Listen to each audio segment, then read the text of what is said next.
কষ্টের একটা গল্প।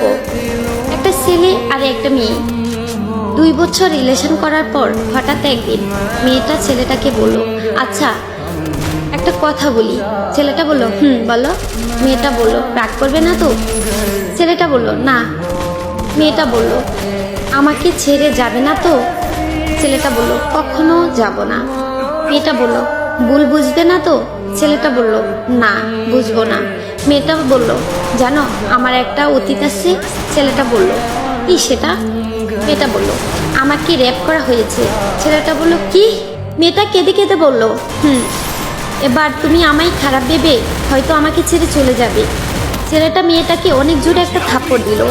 মেয়েটা বলল, চলে যেতে পারো, আটকাবো না। এ বলে মেয়েটা কেঁদে কেঁদে চলে গেল। কিছুদিন পর হঠাৎ একদিন ছেলেটি মেয়েটিকে ফোন করলো। মেয়েটি বলল, হ্যালো। ছেলেটা বলল, একটু দেখা করবে? মেয়েটা বলল, কোথায়? ছেলেটা বলল, আমরা যেখানে দেখা করতাম।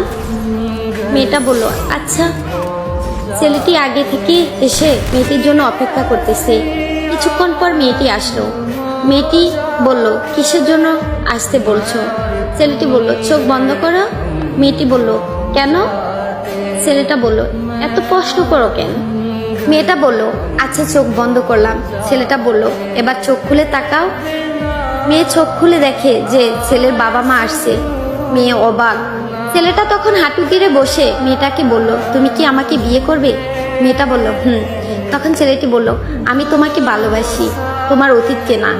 তারপর ছেলে ও মেয়ে বাবা মায়ের ইচ্ছাতে তাদের বিয়ে হয়। হ্যাঁ, এটাই সত্যিকারের ভালোবাসা। অতীত জেনেও ভালোবাসার মানুষটি ছেড়ে যায় না।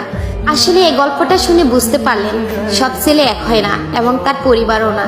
ভালোবাসতে জানলে ভালোবাসে সুন্দরবন। ভালোবাসো মন থেকে।